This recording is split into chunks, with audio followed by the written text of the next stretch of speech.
when I'm standing next to a damn live goat and I'm talking about brewing, it goes, man, this thing is getting out of hand here. Again, it was fun. I got a lot of the employees a lot of times with me, so and it made them feel special, and they were part of it, and which they were, and so yeah, it was. It got to a point where they got very, very popular. Wherever I traveled, it seemed like I'd be in the elevator, and I'd always have wearing my Shiner stuff. I got a Shiner beer cap and a Shiner beer shirt on, and people would see the Shiner beer shirt, and then they would put the face in and go, "You're that guy in those Shiner commercials, aren't you?" Welcome to Y'all Street. Today I speak with Jimmy Mauric, the newly retired brewmaster of Shiner Beers. Jimmy, like a cup of coffee? Sure. I got you this special coffee cup. Cool. Might be beer. They'll never know. Whoever's watching will never know. Do we have beer or do we have coffee in here? Cheers, coffee cheers. Cheers. I'll never tell. So how's retirement? I tell you what, it's been fast and furious, and it's coming on. Wait a second, fast and furious retirement? Yes, it seemed like, you seem like you never have enough time, so you can't wait to retire. And I found out I still don't have enough time. It seemed like I'm always doing something busy. What are you doing? I mean, I do a lot of Vegas too. I gotta, I think that's my second job. And What do you do in Vegas? You play cards or I slots? love to play video poker. Really? The odds are the best on video poker. I do play some table games and stuff like that too. A few slot machines, but I learned how to expert play on the video poker, so I got quite good at it. So my wife plays it, and we don't win a lot of money, but we don't lose a lot of money either. So keeps us playing. That's great. That's great. So you, when did you retire? Last year? Yes, last year, and 2024 in June. And it was 54 years. 46 years. 46 years. Okay, 46 years at Shiner Brewery. Yep, I was there since I was 17 years old. Oh my goodness! Yeah, right out of high school, went to work there, and what was Shiner like in the 1970s? I mean, Shiner growing up here was fantastic. I was fortunate to go to both high schools. So I went to St. Paul High School my freshman year, and then went over to Shiner High School. So I knew all the graduating class of 78, on both sides. And again, to this day, I still get invited to both class reunions, even though I didn't graduate from St. Paul, but still I grew up with those people. So Shiner, town of 2,000 people, South Texas, about an hour south of Austin, a little over an hour south of Austin, and stuck between San Antonio and Houston. So we're like at the bottom end of that triangle, and we say we're in the middle of nowhere, in the middle of everywhere at the same time. Yep, I always like to say we're in the middle of nowhere. We're in the middle of a pasture. That's right. Lavaca County actually means the cow. So what Shiner Brewery and Shiner Beer is sort of a Texas institution. This is a Texas beer. It's national now, obviously, but what was the importance of Shiner Beer in the 1970s? I mean, was it still the name brand that it is today in Texas, or what was it like? I mean, I grew up, in a town where there was more bars than grocery stores. I mean, there was bars everywhere in town. But again, in order to appreciate, Shiner Beer and the brewery itself, you got to go back to the history of it. I mean, we were founded in 1909. We're 116 years old now. Again, group of German, Czech immigrant farmers settled in this area, and they were, farmers. And, like you said, we didn't have a 7-Eleven every corner to go get a beer. And they had no beer, so they had to make their own. So they founded the Shiner Beer Association, and they started making beer. They weren't really that good at it, and never really had a brewmaster at it. So that's where Cosmo Spoetzl came in 1915, and he had a nephew working here in Shiner. So his nephew talked him into coming on down. So that's where the brewery's now named after him. Yeah, Spoetzl Brewery, Cosmo Spoetzl. Yep. And so that is where the name came from. He bought the brewery from the Brewery Association and became Spoetzl Brewery. And he owned it till his death in 1950, where his daughter took over. And she was the only proprietor's owner of a brewery in the United States at that time. So, But so the brewery that he had in the 1950s, again, was it just more of a local distribution, or what, was he getting some state distribution at the time? yes, and again, he went through Prohibition with this, with the brewery, and that was a lean time for him. And where there's beer, there's refrigeration, and he had the ability to make ice. So he was making ice during that Prohibition, and he sold it, to local convenience stores, to the local farmers to put in their wooden ice box.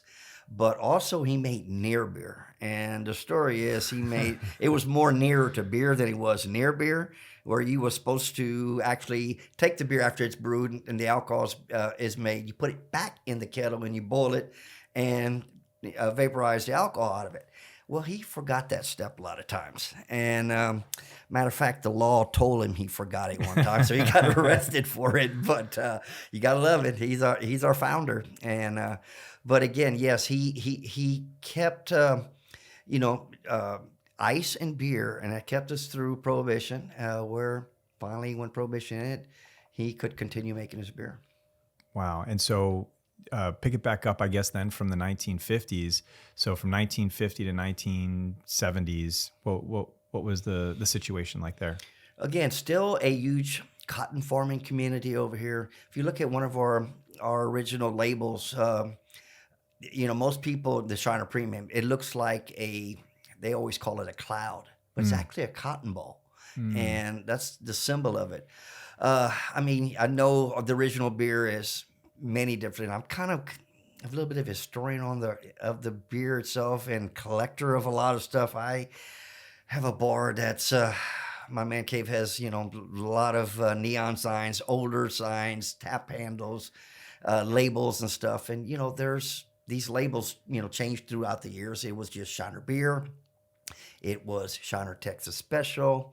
It was back to Shiner Premium. And now we got a derivative, that the brewery got it right now is Shiner Premium and Texas Special. So they got both of them kind of out there. So, but he grew that one brand. It was really just a premium lager at that stage up into the late 70s. That was all he was making. That's all he was making. And, after he died in 1950s, the Miss owned it into the 60s. And then there was a series of owners that owned it. Archie Latshaw was one of our New Braunfels. He was kind of a long-term owner there for a while. And then a group out of Houston owned it. And then really the guy that really put us on the map as far as Shiner was Carlos Alvarez. He bought us in 1989. He was the guy that introduced the first case of Corona to the United States. If you just realize how big Corona is right now and was, he had the whole United States. Wow. Him and his wife moved the first case in Austin, Texas, them two. And he sold the western half of the United States to Barton Brands and still kept the eastern half. And still was selling 100 million cases. So that's where he made his name to fame and his money. And he loved breweries, and that's when he bought Shiner as his, his own Pet project. personal little pet project. And at that point, you had been working at the brewery for how long?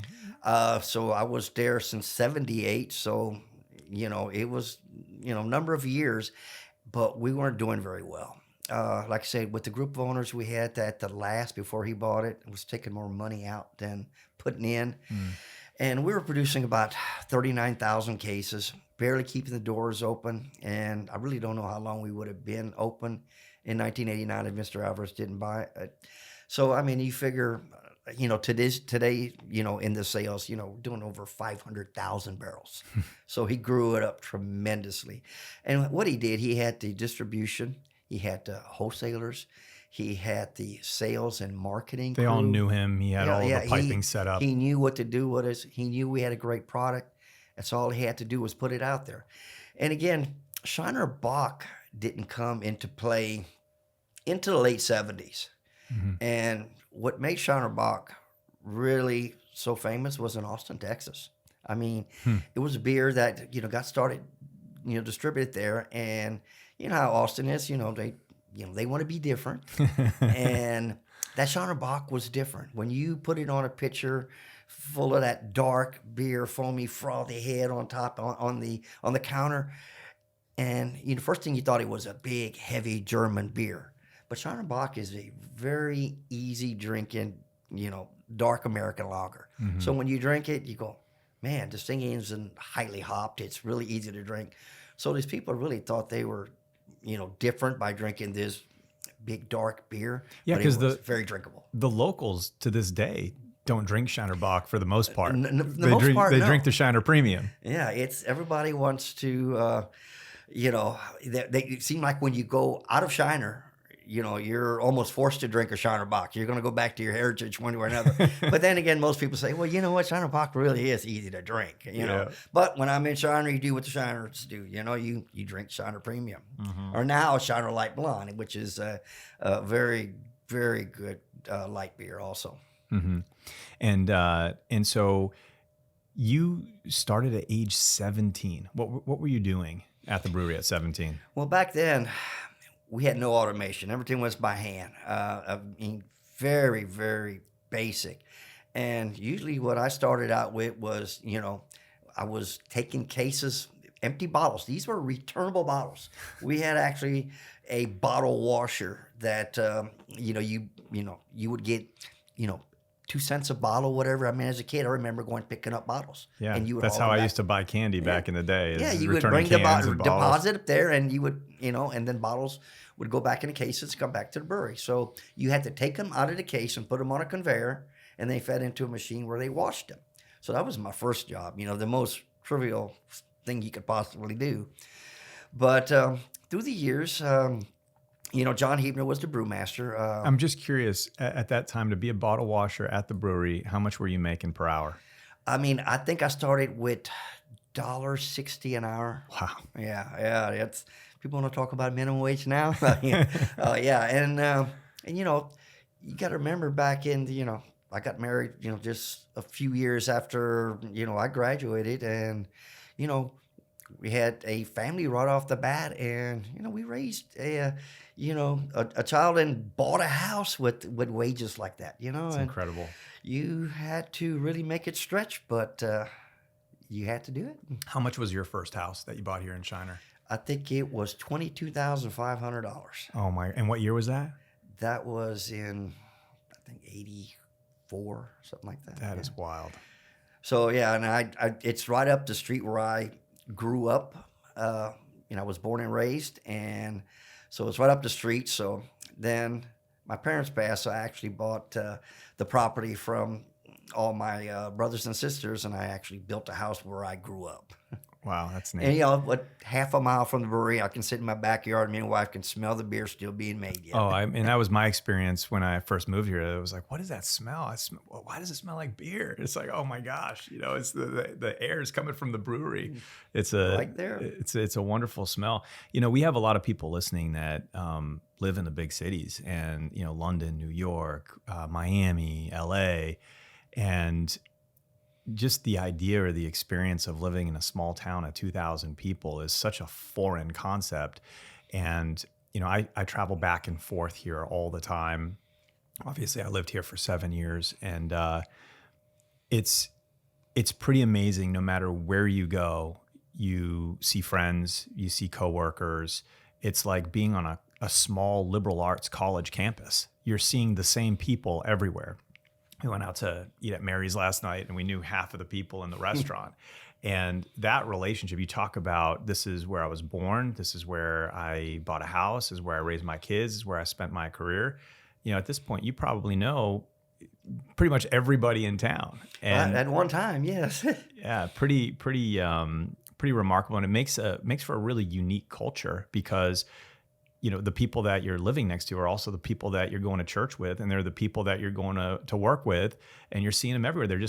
They become a part of your family, really. Oh yes, I mean, you go to every wedding here. It's like It's a big family reunion. I mean, you see everybody that you see in town. Why I would don't you say why don't you explain to people listening to this what a Shiner wedding actually is, because it's so unlike any other wedding that most people go to. 100 guests on the invite list and wearing suits, and you go to some special resort somewhere, or after reception after church. 100 guests. That's just a bridesmaid and a groomsman around here. I mean, you're talking 700 to 1,000 people at these weddings. I mean, again, the parents, they got to buy a lot of beer.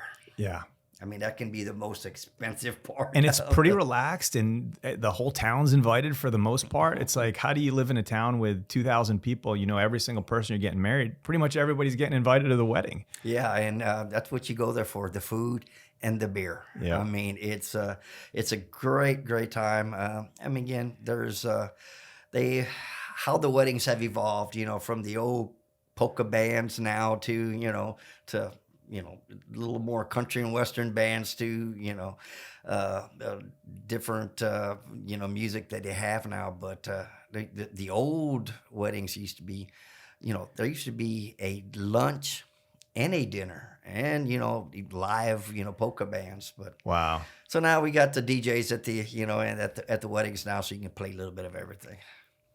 And so you started as the bottle washer, and then they said, this is a guy with some talent. These bottles are the cleanest bottles we've ever seen. And then what happened? I wish it was that easy. It was a little bit more hard work involved in that. Well, John Hebden was the brewmaster, and He was the brewmaster when you started? he in was the 78? brewmaster when I started. I worked Okay. under John Hebner for 27 years. So you could say I interned for 27 years before I got the job. So yeah, I had a lot to learn.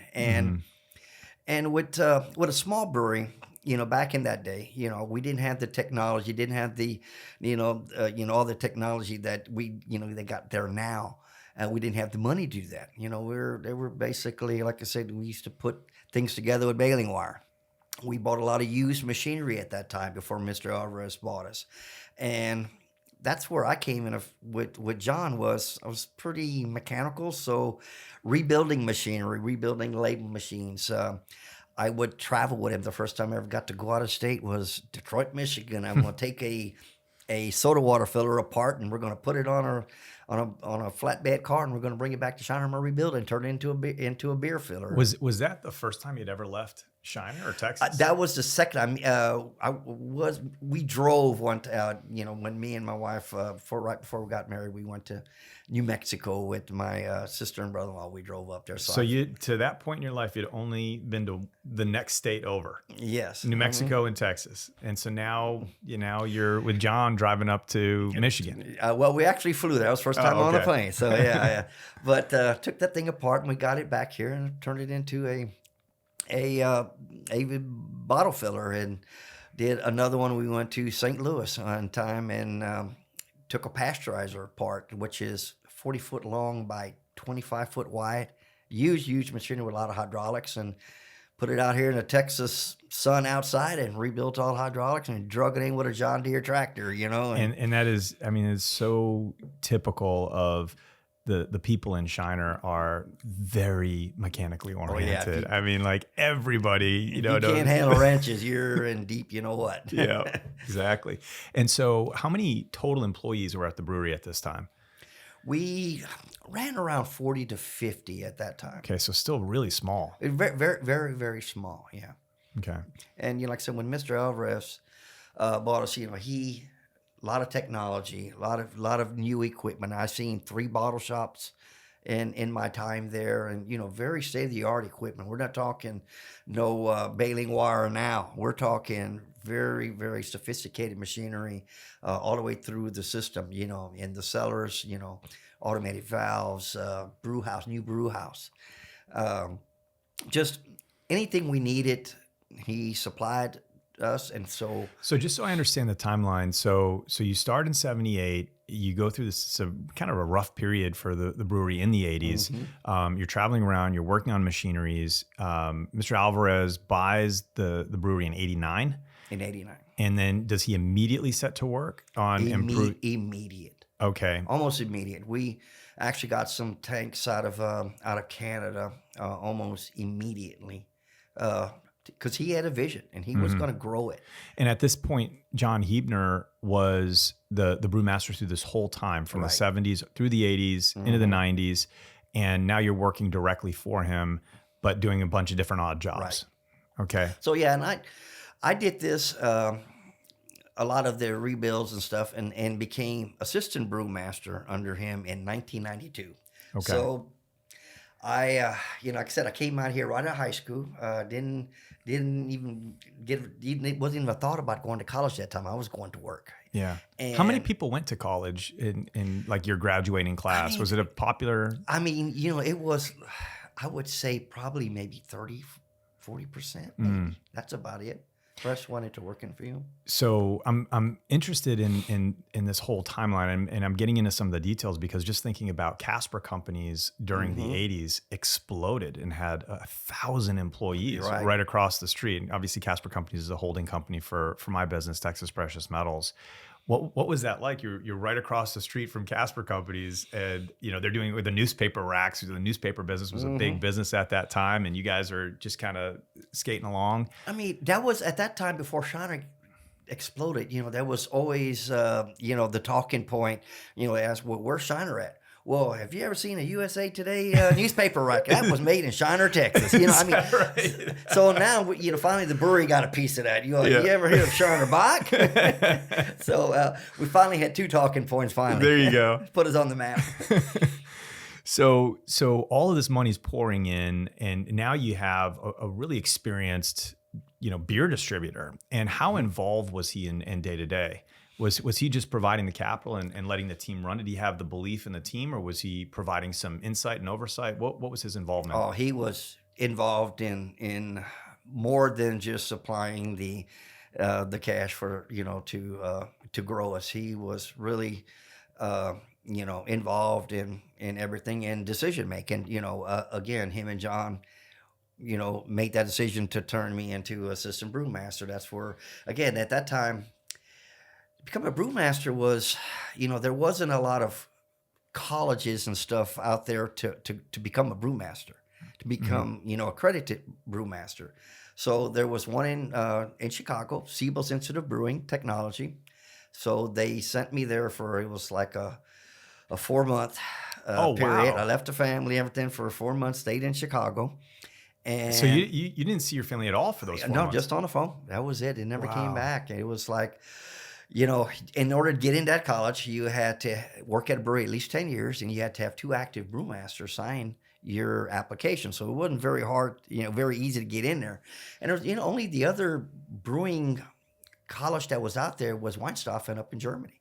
So this was the two schools out there. I had no There's idea. many out there now. University of Cal Davis, Mhm. Oregon State University got one. There's quite a few bachelor programs out there now. Why do you think they had hand selected you to be the assistant brewmaster? Uh, Again, if you ever seen me on any of the commercial or anything, Oh, we're going to talk about the that. pride I have in Shiner and the beer. It's hard for my face not to light up still after a year gone from that place and not talk about it. And again, you still see I got my only thing I ever wear is Shiner stuff. Sure. So I guess that was a part of it, and again, you got to be willing to do a little bit of anything out there. You're not hand select what you want to do. So I was always willing to do anything, and I love the brewing process. I love to cook, so I love the brewing process. Yeah. Love the people. I loved managing people.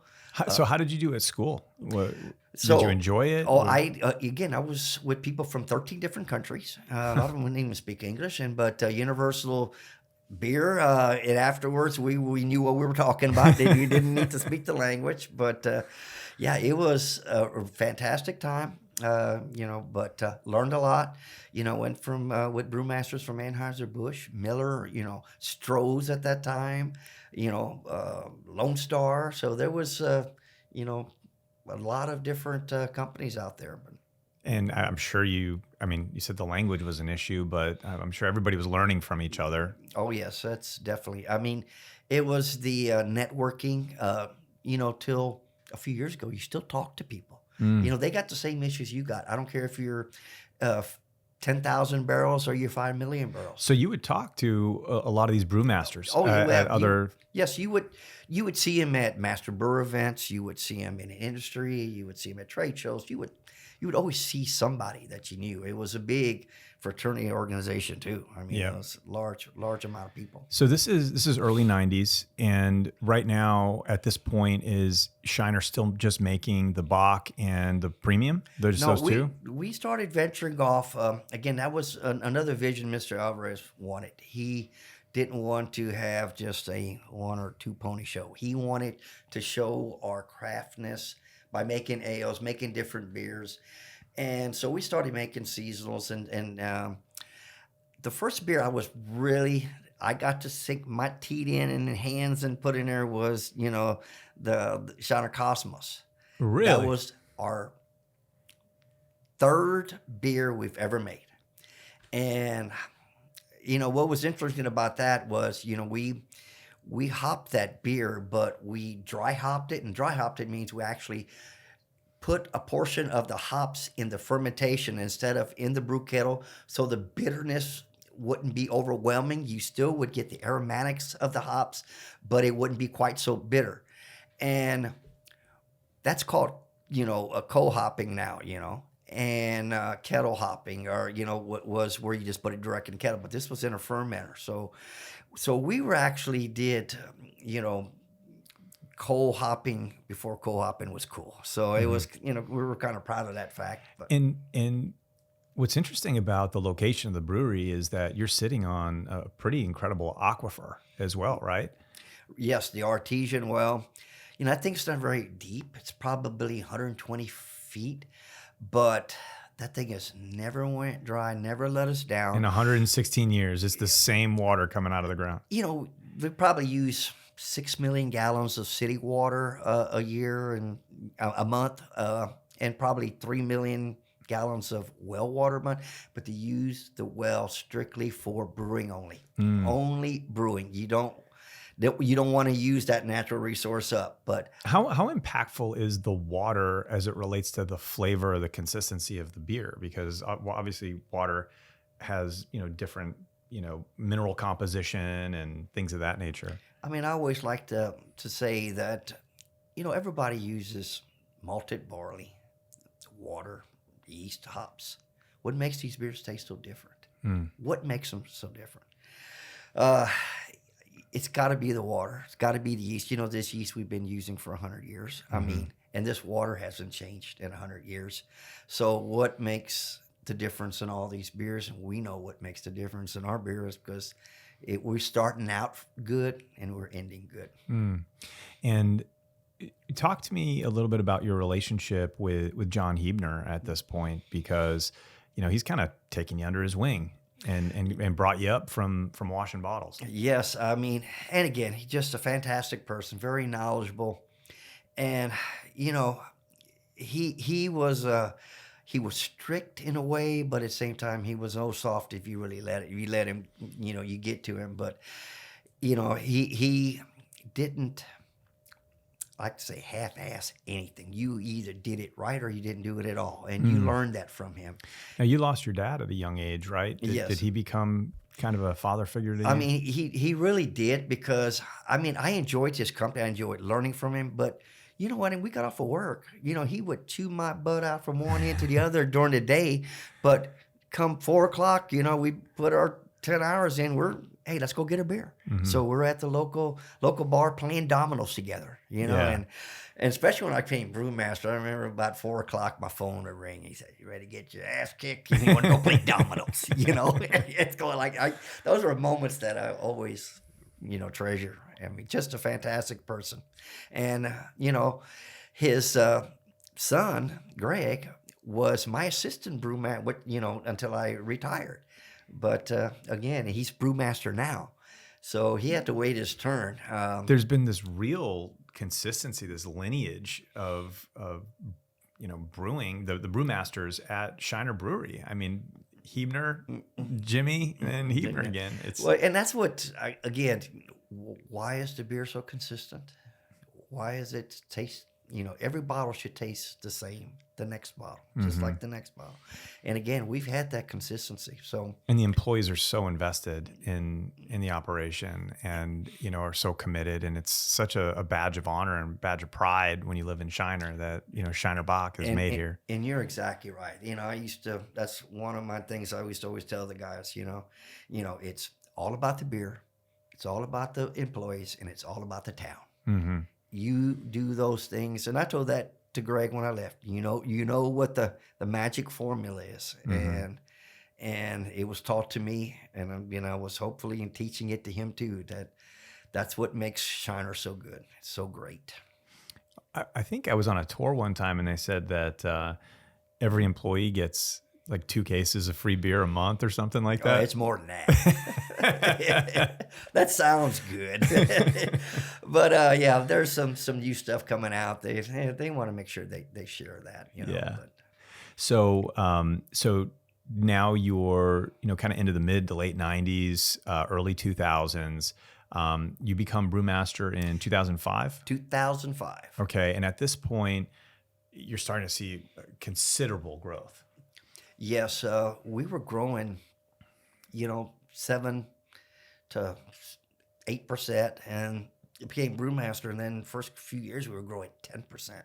Wow! And it was like, we were out there, and that's when really our marketing came in, sales, and they started having me go out quite a bit into the field. And I'm not talking just a field here in Shiner. I'm talking out in New York, California, Pennsylvania, Maryland, out there. So how did it feel for you? You're going home, at night to your wife. It's 2005, and you're now the brewmaster of the company that you love and you've invested all of this time into, and that is now kind of the namesake of the town.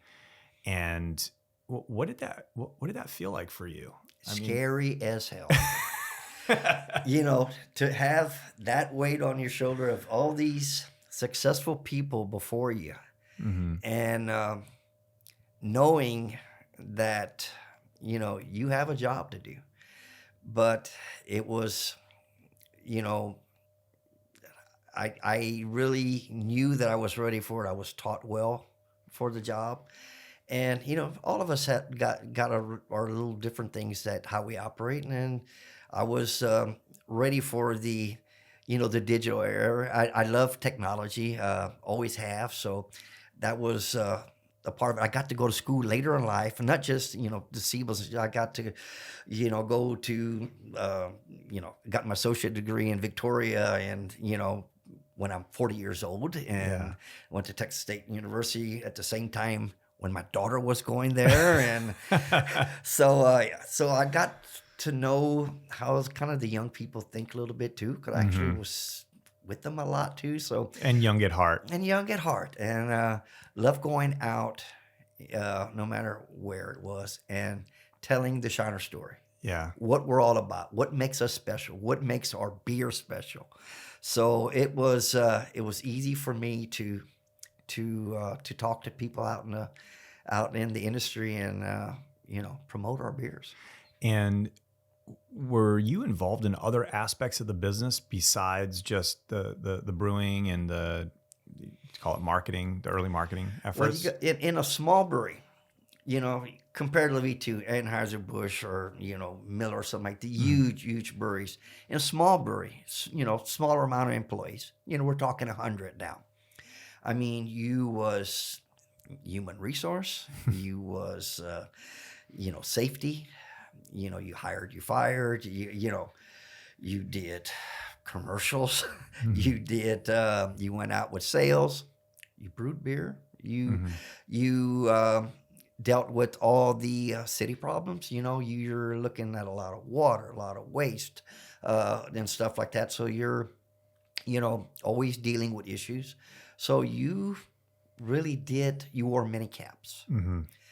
Towards the end, we finally, you know, designated those positions more. So, But you were living essentially an entrepreneurial lifestyle oh through that yes, whole process, and you were, I think you had mentioned that you were involved in a lot of the manufacturing upgrades too, because I mean, for those that don't know, I mean, y'all went through a huge manufacturing upgrade and expansion in kind of like the mid 2010s period. hmm. So what was that like for you? Well, yeah, that was it was like doing your homework. Hmm. You know, going out and you know, when you buy a car now, you research it. You know, you go look what's out there. And again, there's not an open checkbook. You got to be, you know, we grew up very thrifty. You know, Hmm. we knew how to save a dollar. We didn't throw money out just to throw money out there. Even though the company was doing well, we still was taught that sense of a dollar Hmm. and the value of it, and just didn't buy things just to buy it. We want to make sure that it was a need, not a want, and make sure we're going to get the best deal we could. So by the time that you became the brewmaster, you'd mentioned that you had started experimenting and coming out with a few different types of beer. You mentioned the Cosmos and some others. Had you gotten into some of the more unique flavors, or is that something that you brought to the table? That was mostly our marketing. You know, they went out in the market and did their research on it, and they would throw a bunch of things out there, and they would pass it by Mr. Alvarez, and Mr. Mhm. Alvarez had, you know, always the final say, and they would give us, you know, some things to work on. Say, okay, what about this? Is it doable? I mean, there's some things that they came up with some really, really strange things that you can't. It wasn't practical to brew, but then again, there was some stuff that we could do, you know. And then we started looking at, well, if we're going to do it, let's do it the Shiner way. Just And so I understand the beer landscape at this time, this is still very, very early days of the craft beer boom. There was mhm. a massive craft beer boom in the mid 2000s, largely attributed to the millennials. Yeah, there was actually two different booms of the craft. There was kind of the microbreweries and then Hmm. the craft side of it. The first phase started booming and it just phased out. It Mm. fell to pieces. And the first ones were the entrepreneurs that they did the brew pubs. They did, you know, you had food and beer. Hmm. And why they failed? They either made good food, bad beer, good food. They could Hmm. never get both of them right. And that killed that industry there for a number of years. And then the craft beer era came. The digital era really helped them because the internet was out there. So now they weren't just learning on the fly, you know, picking up a book and thinking, okay, I can brew this beer. Finally, the Craft Brewers Association was instrumental in that. Finally, gave them, you know, the education part of it, uh, videos, digital out there for them to learn how to make good beers, clean beers, you know, bacteria-free beer, Hmm. healthy yeast beers, and that really turned the industry upside down.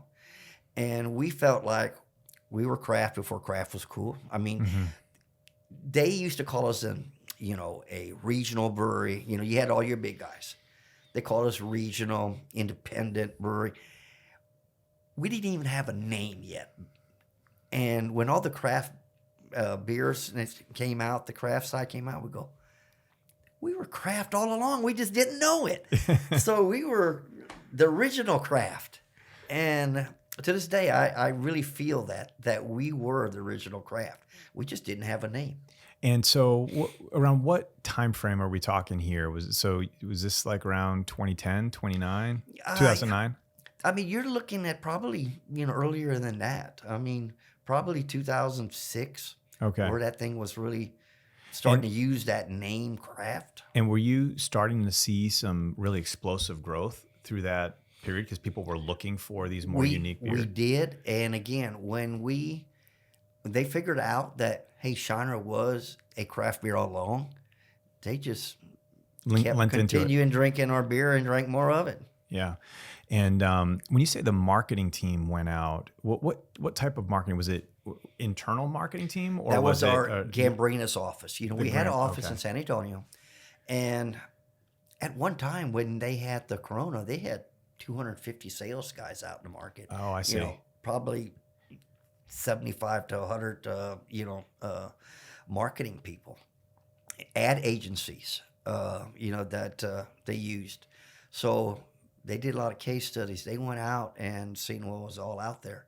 And that's when we started, doing a lot of the craft type beers. And What was the first that you can remember?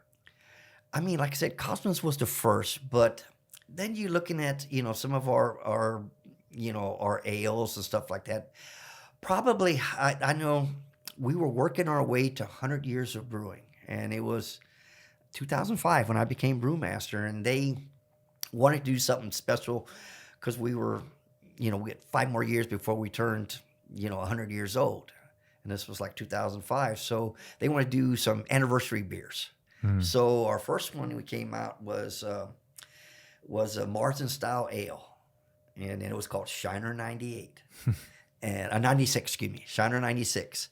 And how they promoted this to start working, for our 100-year anniversary, they bought 10,000 wooden crates that was made in the state of Washington.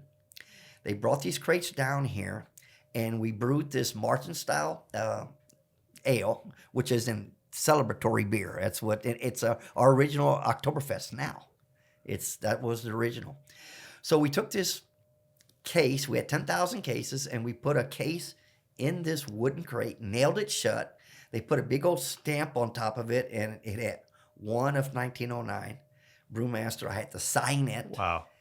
And I had to sign 1,909 of these crates. And it was 1 of 1909, 2 of 1909, all the way to 1909. But we did 10,000, but they were the signature crates.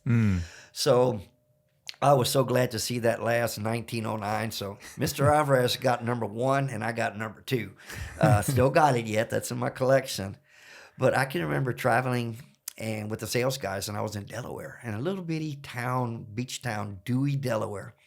I was with the sales guys. We went into a little mom and pop store just to, the guy couldn't meet me, and talked to him a little bit. And I walked around, looked at the shelves, and there was one of those wooden crates. And it was 1909. 1909 of 1909. I go, hey, Kirk, look at this. This is that last case I was looking to sign over here. And the guy behind the cash register owned the place, so he came running over. He took it off the shelf and took it over and made me re-sign it again. And he took it himself, but in Dewey, Delaware. From Wow. Shiner, Texas to Dewey, Delaware. Wow. But those were the anniversary type beers that we started with, and started doing special things like that. And that's when we started going into the prickly pear, Ruby red ruby red, bird. strawberry blonde, real Texas strawberries. And you've kept those going for Yes, they for were years. so successful. Strawberry blonde was one of our largest, summer seasonals with the Redbird. Was exceptional. So, and again, I used to always say we would put real ingredients in. We did not cut any damn corners. We didn't want no artificial flavors, nothing like that. We wanted to put real ingredients. I always used the term, we shinerized it. We're going to make sure this beer is shinerized before it goes out. We're going to use the real ingredients that's supposed to be in there. And So you put in fresh strawberries or fresh peaches. Prickly pear, drums and drums of this stuff that we were getting the reddish prickly pear to go into these brews. It ain't easy to do, but it's doing it right. How did you do that? How did you literally squeeze the juice? You actually poured it into. You got it into 5-gallon buckets, and you poured it into the manway in the brew kettle. Wild. I mean, it wasn't easy. Like I said, there's as a brewmaster, I guess, and I'm totally ignorant on brewing beers, but like how do you even think about the chemistry or the combination or the quantity to create these concoctions? How does that process work? How long does it take to come up with a beer that you like? Back in the day with my books from Siebel's Institute of Brewing, this was all hand calculations. You did all how much water, how much extract you want, how much malt you need to use. Now, I mean, I hate to say it, but it's so much easier. It's a digital format. You put in, what ingredients you want, what alcohol you want, what attenuation, what ball you want in, and it pretty well calculates you and gets you really, really close. But again, it don't tell you what ingredients to put in, but uh, the calculations got a lot easier. Now with AI, you can just speak it into a phone and probably get your own concoction. Really, that's something funny and ironic. We're talking about this. Greg Hebner just sent me a picture that somebody he knows said they were brewmasters in the 40s and 50s. They didn't tell me no name, so I can't, make sure that it's creditable. But they had a picture of a handwritten notes, and it was something that I say is really credible. It says, put 800 pounds of malt, get it up to 50 degrees Celsius get it up to this bolt in the mash vessel. And I was going, this sounds really how we used to do it in the 70s. So it's credible. So I had to email him back today and say, who was these brewmasters? I want to know. Because there's only actually, I was number 6 and Greg is number 7 of the documented brewmasters. So I just wonder who these two guys was. So it's killing me. Yeah. Wow. So now, I mean, we're in a period of really transformative growth for Shiner Brewery. You're talking, this craft beer craze. The name Shiner is becoming more and more of a household name. Texas is exploding during this period. A lot of people are moving to Austin. Austin's one of the fastest growing cities in the United States. And, Shiner Beer is the Austin beer. And now you're working with a marketing firm. I'm going to say this is 2013, 2014 timeframe. And they want to start doing commercials. They want to start taking Shiner Brewery national. And somehow they arrived as the perfect spokesman for the brewery, Jimmy Mauric. Not Matthew McConaughey, not Woody Harrelson, not, some Texas names, but they're putting you on television. What was that experience like? What was the process to get to that point? Because I got to say, your commercials, I think, were some of the best commercials I've ever seen. They're very Wes Anderson style, really quirky. Actually, we'll pause here. Mickey, I want you to insert one of my favorite commercials for Shiner Brewery right here.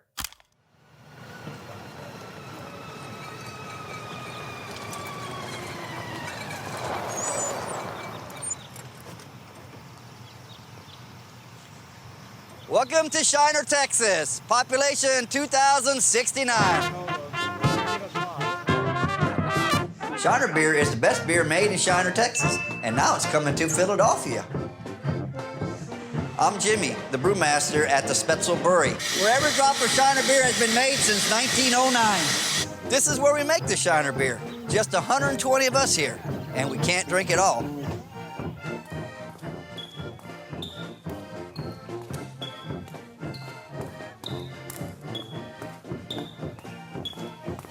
And this is the Shiner beer. Since we're coming to your town, we thought you might like getting to know ours. Hey, Greg. This is our stoplight. There's our water tower, for emergencies only. This is Howard's, where we play dominoes and drink Shiner beer. Say hi, Howard. You can get a Shiner beer there, over there, not there. But Father Kirby will meet you just about anywhere for a Shiner beer. Here's the mayor, the local paper, Friday's fried chicken. I recommend the fried chicken.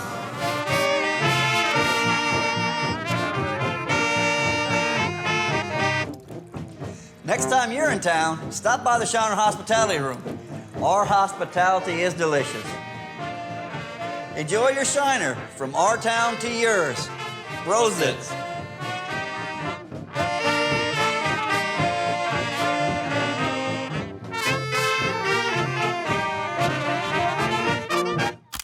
So walk me through that process. Well, it started small, just a few, small video cameras in the brewery and doing some, kind of tongue-in-cheek stuff. And they were getting larger and larger. I mean, they were getting very successful. I mean, people, they did some YouTube versions of it, and then all of a sudden, it's during some Ranger games, Astro games, Texan games, and Cowboy games even, and I guess going back to the beginning, the marketing team comes in. They say we want to start doing some videos. And they come to you and say, we want to put you in the video. Is that how that worked? Or what were the early stages of that? The early stage was, okay, we're doing this. We're going to put you in this video. That's kind of how it was. Okay. And you didn't have enough time to say, get scared or concerned about it. Just run with it. So, and I guess probably that was the best thing for me. Again, I always thought that I was kind of shy at one time. I really thought I was shy, but then I learned, you know what? I'm not too shy. I can do this, and I was having fun with it. And again, it was I enjoyed talking to people. I enjoyed telling people about Shiner beer. So that was another network way of putting Shiner out there. So did they give you any insight into what the sort of the genre or the style was going to be of these commercials? They just said, Jimmy, just be Jimmy, just walking that's out. kind of what it was, Jimmy be Jimmy, because that's kind of what they had my persona, is just be Jimmy, just be you and do this. And when I'm standing next to a damn live goat and I'm talking about brewing, it goes, man, this thing is getting out of hand here. But again, it was fun. I got a lot of the employees a lot of times with me, so. And it made them feel special, and they were part of it, and which they were, and so yeah, it was. It got to a point where they got very, very popular. Wherever I traveled, it seemed like I'd be in the elevator, and I'd always have wearing my Shiner stuff. I got a Shiner beer cap and a Shiner beer shirt on, and people would see the Shiner beer shirt, and then they would put the face and they go, "You're that guy in those Shiner commercials, aren't you?" Yeah.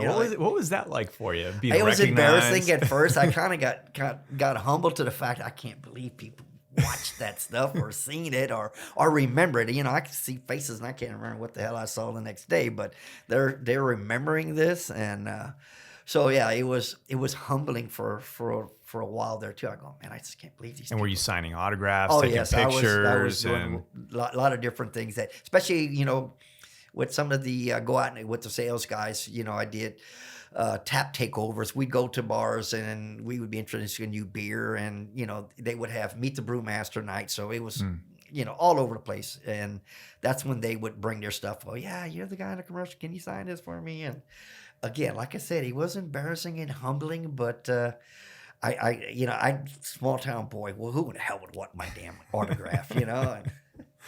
But yeah, it got to a point where I traveled quite a bit, and we went out, and then they, at one time I was in Maryland, and they were going out to meet the Brewmaster events, and they go, "Oh, we got you on live television tomorrow." And I go, "What?" He goes, "Remember that Shiner beer cookbook? Well, we picked a recipe out for you. We want you to cook it on this this show." And I thought it was going to be pre-taped, whatever and stuff. So we went out to this restaurant, did this meet the Brewmaster event, and the chef, they said, "What do you want to cook?" I said, "You're going to need something easy, if it's supposed to be on TV." So they picked a Shiner Bock roast or something. So the chef cooked me a Shiner Bock roast that night when I was up there, put it in his trunk of his car because it was 30-something degrees. And next morning we drove out to this studio, and it dawned on me after I went into the studio and I was sitting there watching, and there was the news on, and then here comes the weather girl on and talking, and finally here they rolled that away, and here's this kitchen comes rolling in there and goes, "Jimmy, you're on." And I go, "What?" It was live television. They never told me live. And here they are. They got all our beers up on this counter and stuff, and I feel the heat off the stove or whatever. And they said, "Tell you a little bit about Shiner or something." I'm doing. I said, "Okay, what are you going to be cooking?" I go, "I'm cooking a Shiner Bock roast today." So it was like, how hard can this be? So I had the pan on, and they had a fresh roast there. So nice and hot, threw it on there, and hear the big old sear and stuff, whatever, and flipped it. And he said, "What are you going to be all putting this?" So I like to cook, so it wasn't very hard to do. So ad-lib through it and tell them what I'm all doing. And all of a sudden, okay, we're going to commercial. And, and comes back here. They put that one out and put the one that the chef cooked the night before. And put Is out that the there. trick? Yeah, it was. And then I had to show them, the finished product of it. But, yeah, live television. Yeah, that was something. Amazing. And at this point, were colleges and universities reaching out to you and asking you to come and help instruct students? Were there more universities, brewing universities, programs, I guess, at Well, these universities? again, most of those were credited colleges, so I didn't get to do those type of events, but like Texas State, I did some events up there, and they found out that I was a brewmaster and I was going to school there. I did some events there and stuff, and but I mean, were you becoming like a name in the brewing world? I mean, Shiner was exploding. All of these craft beers are coming out. And oh yeah, the brewing guys used to give me crap. Yeah, they would always do that. But again, it was still great people. Used to go out. We had our master brewer events a couple of years in Texas, so it was great seeing all the guys. And yeah, you just take your ribbon. So, as you go through this period, you start kind of conceptualizing the idea of creating spirits in addition to beer. Walk me through that decision and how that process transpired. Yeah, that was at the tail end before I retired. So I was just in there when we started that. Rick House was being built. We all were, trained with the Moonshine University. So it was very, very interesting. But again, I didn't think I was retiring right at that moment. But, hey, they always say when it's time, it's time. Yeah. So I knew the concept, what we're all doing and how we're going to do it. So with the vodka, the gin, and like I said, it was going to take a couple of years before we got the bourbon out, and which they still haven't got out yet. Mm-hmm. But you got to remember, it's going to be just like the beer. It's going to be made, it's going to be shinerized. It's going to be made with the most purest ingredients. Most people make their vodka and all this stuff. They get, spirits from by the rail cars and get it, and redistill it and stuff like that. We're starting with malted barley, corn that we use. We've been brewing for 116 years. Yeah. So we got the ingredients. We make, our mash already. We don't need to go buy something. And so it's all going to be ground level all the way up. So it is going to be pristine. It's going to be some really good stuff. That bourbon, really look forward to. I mean, I had a guy steal me a little sample of it, and I got some connections yet. And but again, it's not for sale yet. But it's going to be here, I guess, late this year, early next year. How would you characterize the flavor? Oh, again, if you look at the bourbon, I mean, these are all new American oak barrels. It's got the Shiner char that's in the inside that they wanted. So you'll get the real nice vanilla notes.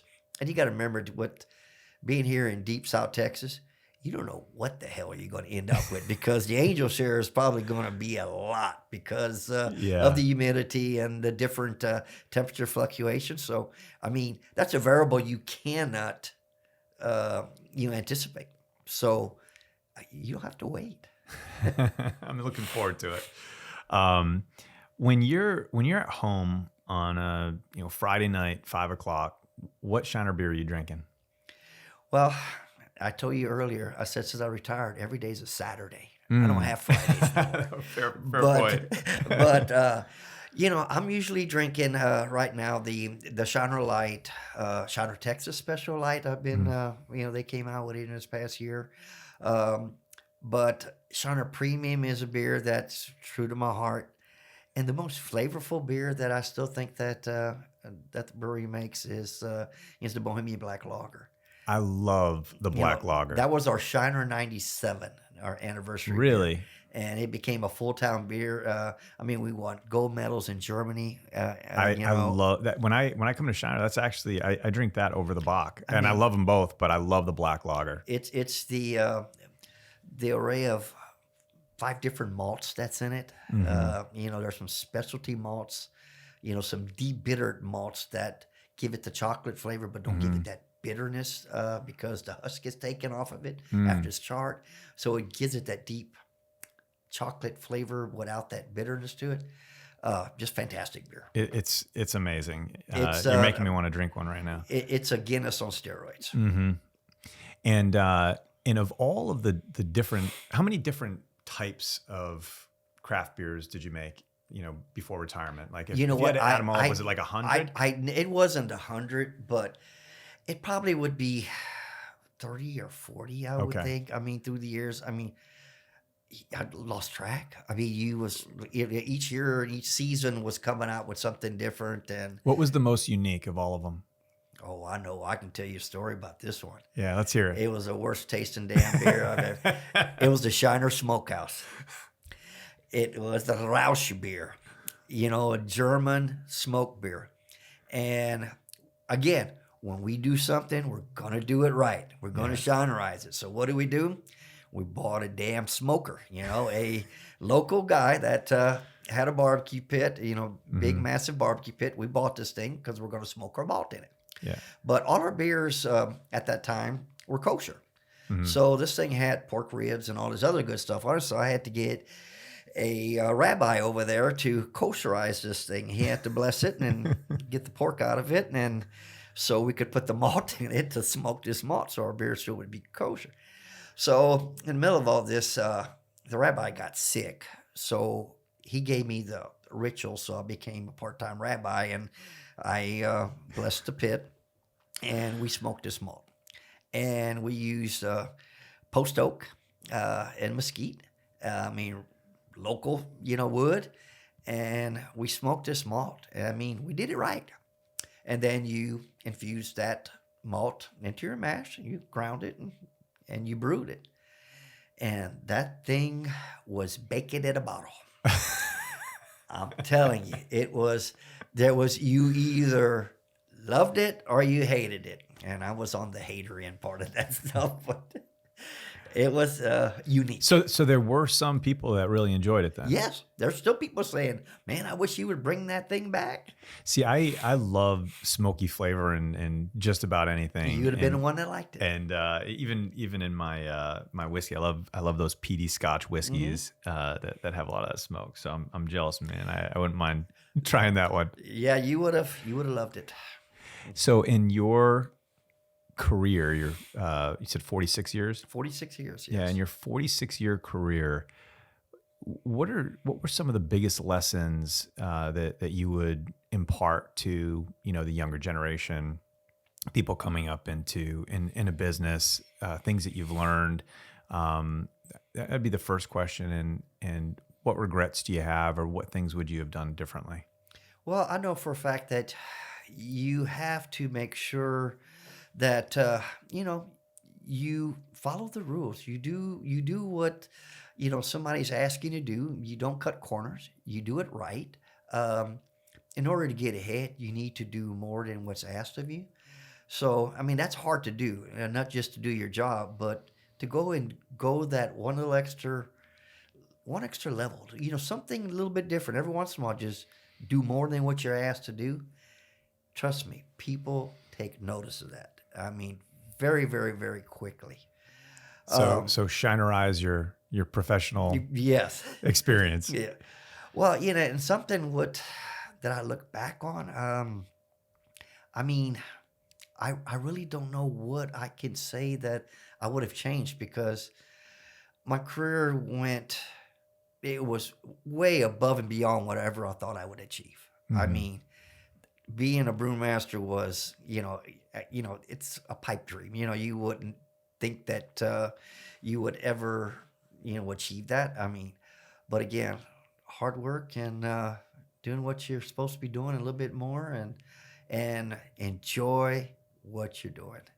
I mean, that's one thing people can never say, I didn't enjoy my job. I mean, when you seen me talk about that brewery, I talked about it like one of my kids. And that's one thing I was always proud of. The people and the beer and the town. And, you know, as we wrap up, what is what is retirement like for you? You say every day is a Saturday. What's what is your relationship at this point to the brewery? You still talk to Greg Oh on a yes, regular basis? I'm out there drinking a beer with them pretty regularly. You know, when they have their events, I like to still go out there and stuff, and uh, meet them at the local watering hole too. And yeah, still see him. We're around. He was at the coast, and I need some more cucumbers for pickling. I do canning now, pickles, so I had to go pick his garden while he was gone. And at home now, I got a big garden. I'm always canning pickles. I'm kind of known for my pickles now, so people really like my pickles. Love to cook. I mean, I'm into sourdough. I do my starters and make some pig in a blankets, homemade, and different doughs and you know. You might need your own cooking show. Yeah, I did a bunch of those cooking shows, with Texas Eats. Oh man, with David Elder, I would did a ton of those shows. Is with that him. right? But yeah, love to cook. Big garden, got a few heads of cows. I still mechanical. I always was mechanical. I still love changing my own oil in my truck. Stuff like that. Sure.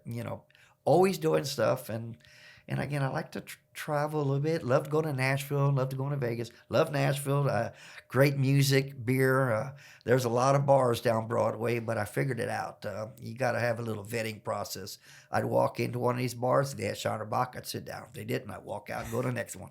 So that was a learning curve there. I love that.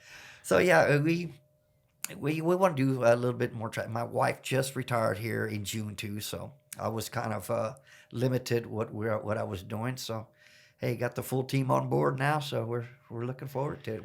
We'll be married 45 years here in December. Oh, congratulations. So yep. Had 3 kids, and I got pawpaw duties now. They can depend on me because they know I'm home. School's not in session this week, so pawpaw, you got them. So That's fun. So yeah, it's a full plate. Well, Jimmy the Brewmaster, you have an awfully lot to be proud of. Thank you for joining us today. I love your beer, and sounds like it's time for beer. It's going to be a time for beer. Hey, y'all guys are doing fantastic. I watched this place grow, Texas Precious Metal from, this slab to where it is now. Pretty wild. I used to wild. love to fly my drone up here. I only live like half a mile from here. Oh, don't tell security that. Yeah, I know. But thank you for having me today.